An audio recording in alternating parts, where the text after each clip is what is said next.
İşte burası. Neresi burası? Ya soru sorma. Gel sadece. Bir dakika soruyorum. Kimin evi burası? Birazcık sabır. Birazcık. Lütfen. Gelmiyorum. Delirdi oğlan.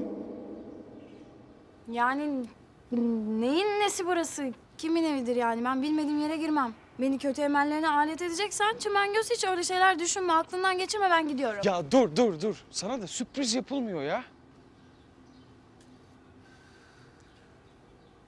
Bu ev var ya, bu evde biz oturacağız. Evlenince yani.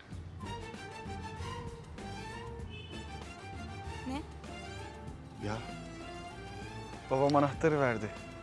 Evlenince oturursunuz diye. Anla işte. Seni gelin olarak görmese ev verir mi? Hadi gel.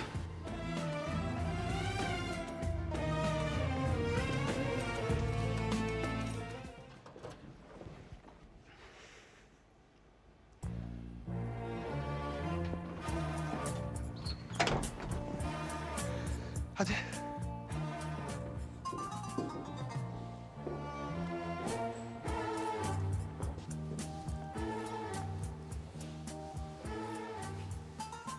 Nasıl?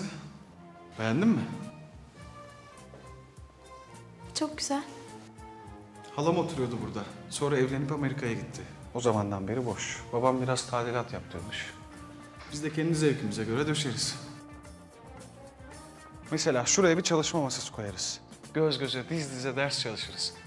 Ara verdiğimizde çay demleriz, ince belli bardaklarla içeriz.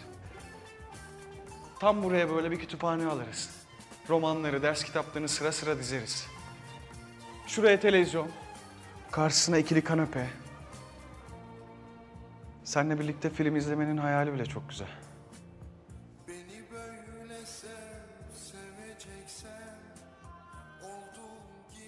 Ayşem, üzülme artık, tamam mı? Bak, annemle babamın öyle bahane falan aradığı yok. Çoktan kabullendiler. Kabullenmekte zorundalar. Çünkü ben kararımdan çok eminim Ayşe.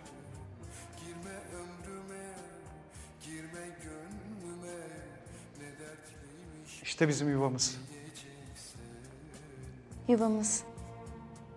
Bir masala inandırıyorsun ya beni de. Olmazsa çok üzülürüz ikimiz de be Çimengöz.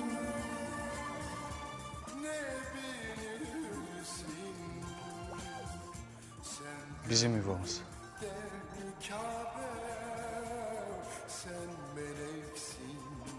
Hadi gel mutfağa göstereyim.